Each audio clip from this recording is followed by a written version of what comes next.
Sur la partie événementielle, il est vrai que cela nous tient vraiment à cœur d'organiser de manière régulière des événements, à la fois soit pour nos adhérents, soit pour permettre à nos adhérents de rencontrer nos différents partenaires.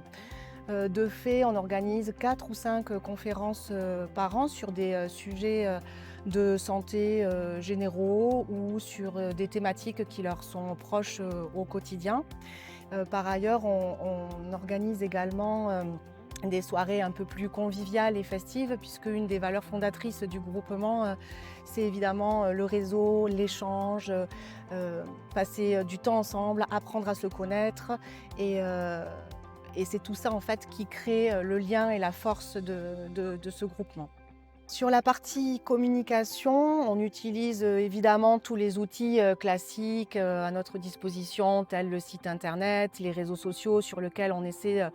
d'avoir une présence assez forte, puisque évidemment aujourd'hui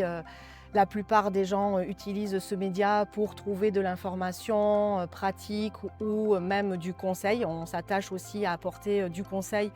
à nos patients via ce médium-là. Mais on a aussi voulu créer un projet un peu plus différenciant, un peu plus innovant et qui nous tient à cœur, à savoir la création d'une petite BD qui sera destinée aux enfants, à la jeunesse, les enfants entre 4 et 10 ans. C'est une petite BD avec un personnage principal qui s'appelle Tina et on va suivre au fil des mois et des saisonnalités avec 4 numéros par an, les aventures de cette petite marmotte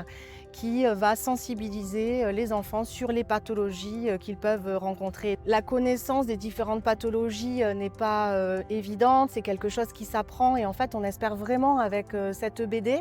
qui aborde donc les maladies classiques que peuvent rencontrer les enfants de manière assez simple, pouvoir donner les clés en fait de lecture à la fois aux parents et aux enfants pour mieux appréhender, mieux se soigner et finalement mieux vivre ces petits maux du quotidien.